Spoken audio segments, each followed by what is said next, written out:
নবাব কিনলে আরাম ফ্রি।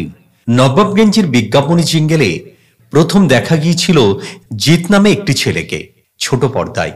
এই বিজ্ঞাপনটি বিশাল হিট ছিল বহুকাল, কিন্তু তখন সে একজন অবাঙালি কালীঘাটের তরুণ। জিত নামে তাকে কেউ চিনত না। টালিগঞ্জ পাড়ায় প্রবেশের জন্য তখন সবে ঘোরাঘুরি শুরু করেছেন তিনি। বড় পর্দার বিখ্যাত ভিলেন বিপ্লব চট্টোপাধ্যায়ের কাছে যাতায়াত করতেন জিত টলিউডে এন্ট্রি টিপস নিতে। একসময় তপন সিনহার ছবিতে কাজ করেছিলেন। ডটার অব দি কান্ট্রি এই ছবিতে ছোট্ট এক চরিত্রে অভিনয়ের সুযোগ পেল এই অবাঙালি ছেলেটি জিত। তপন সিনহার ছবি বলে কথা, কিন্তু তখনও তাকে কেউ চিনত না। এক্সট্রা রোল, প্রায় ছোট্ট একটি রোল, যার আবার উচ্চারণ বাঙালিদের মতন নয়। সে কি আদৌ হবে টলিউডের নায়ক? এ প্রশ্ন কিন্তু ছিল। এ সময় বাংলা চলচ্চিত্রে প্রসেনজিৎ চট্টোপাধ্যায়ের রাজত্ব চলছে। বিদেশ থেকে ফিরলে দেশে কার না ভালো লাগে। সময়টা তখন ছিল একক প্রসেনজিতের রাজত্ব। একার কাঁধেই প্রসেনজিৎ টেনে নিয়ে চলেছেন টলিউড ইন্ডাস্ট্রিকে। তখন সিঙ্গেল স্ক্রিনগুলো ধুঁকছে, আসেনি মাল্টিপ্লেক্স। অঞ্জন চৌধুরী, স্বপন সাহা, সুজিত গুহ, হরনাথ চক্রবর্তীর জামানা চলছে। আর্ট ফিল্ম বলতে একা ঋতুপর্ণ ঘোষ, বাংলাদেশ থেকে ফিরদৌস বা বলিউড থেকে শারদ কাপুরকে নায়ক করে ছবি হিট করে দেবার চেষ্টা চলছে। কিন্তু প্রসেনজিতের পর আর কেউ সেই টলিউড সম্রাট হিসাবে প্রতিষ্ঠা পাচ্ছেন না। এই সময় একটি নতুন ছবি তৈরি হচ্ছে, সাথী। অফার এলো জিতের কাছে। শোনা যায় প্রথমে বুম্বাদা অর্থাৎ প্রসেনজিৎকে ভাবা হয়েছিল এই চরিত্রের জন্য, কিন্তু যে কোনো কারণে তিনি সেটিকে করতে পারলেন না। এরপর জিতের ডাক পড়ল, কাস্টিং হয়ে গেল, শুরু হলো সাথী সিনেমার শুটিং। আর এই শুটিংয়ে নিজেকে উজাড় করে দিলেন জিত। কিন্তু ছবিটার ভাগ্য নির্ধারণ তো করবে দর্শক, তবেই নবাগত নায়ক পাবেন নায়ক বলে প্রতিষ্ঠা। এমনই একদিন রিলিজ করলো সাথী ছবি। সেখান থেকেই শুরু এই গল্প, যা কেউ জানেই না। কিভাবে জিতের উত্থানের ভবিষ্যৎবাণী করেছিলেন স্বয়ং অঞ্জন চৌধুরী। অঞ্জন চৌধুরী দর্শকের মন পড়তে পারতেন, তাই তিনি ছবি বানিয়ে পুরস্কারের তোয়াক্কা করতেন না। লাল দিয়ে লেখা হাউসফুল বোর্ড তিনি করে দেখাতেন। দর্শক ধন্য ছবি তিনি বারবার উপহার দিয়েছেন। অঞ্জন চৌধুরীর ছায়াসঙ্গী প্রযোজক দিগ্বিজয় চৌধুরী সাক্ষী ছিলেন সেদিনের, যেদিন ভাগ্য নির্ধারণ হয় জিতের। দিগ্বিজয় চৌধুরীর আরেকটি পরিচয়, তিনি গীতিকার মোহিনী চৌধুরীর পুত্র। দিগ্বিজয় চৌধুরী জানালেন সেদিনকার ঘটনা। ভেঙ্কটেশ ফিল্মসের তখন সবে শুরুর জামানা। সাথী ছবির ফার্স্ট ডেতে ফার্স্ট শো বেহালার অজন্তা সিনেমা হলে। আমন্ত্রিত অঞ্জন চৌধুরী। জিতকে তখন কেউ চেনেই না। তার প্রথম ছবির দিন অজন্তা হল খাঁ খাঁ করছে। তখন আগের সিঙ্গেল প্লেক্স অজন্তা, যেখানে বাংলা ছবি তখন দেখতে বাঙালিরা যায় না, হিন্দি ছবি বেশি আসে। অজন্তায় অঞ্জনদা আর আমাদের মিলিয়ে প্রথম দিন 8 থেকে 10 জন দর্শক মাত্র। একদম শুনশান। আমাদের কাছে ছবিটা খুব একটা ভালো লাগেনি, সে বাঙালি ফিলিংস পায়নি। কারণ জিতের অবাঙালি সুলভ সংলাপ বলা, অবাঙালি দক্ষিণী প্রভাব গানের সুরে কথায়। ছবি দেখে বেরিয়ে এসে অঞ্জনদা আমায় জিজ্ঞাসা করলো, কিরে কি বুঝলি? আমি বললাম ছবিটা ভক্কা হবে। অঞ্জনদা বলল, কিছুই বুঝিসনি। আমি তো অবাক।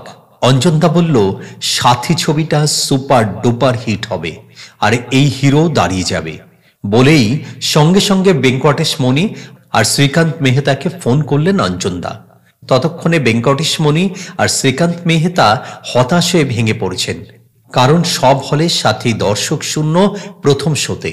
অঞ্জনদা ফোন করে বলল, তোমাদের ছবিটা সুপার ডুপার হিট হবে, তোরা শুধু কষ্ট করে হাউসের ছবিটা রেখে দে, ছবিটাকে হলে ধরে রাখার ব্যবস্থা কর। যথারীতি তাই হলো।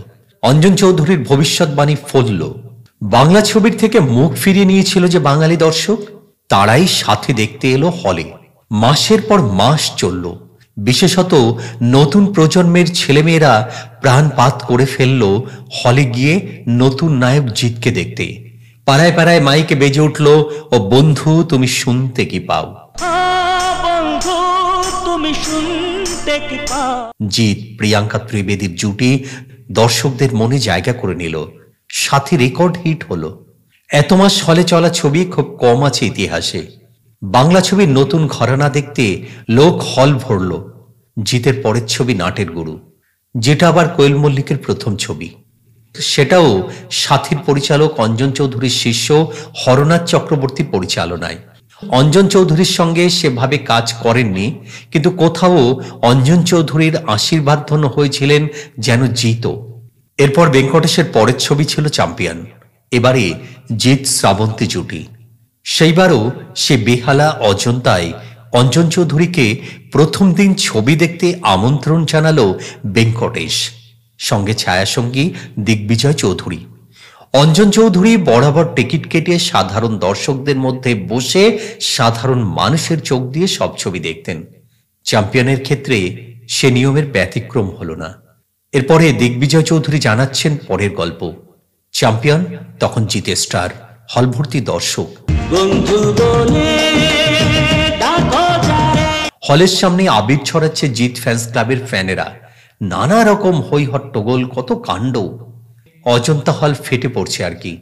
ছবিটা দেখে বেরিয়ে এলো অঞ্জন চৌধুরী, আমায় বলল, কিরে কি বুঝলি?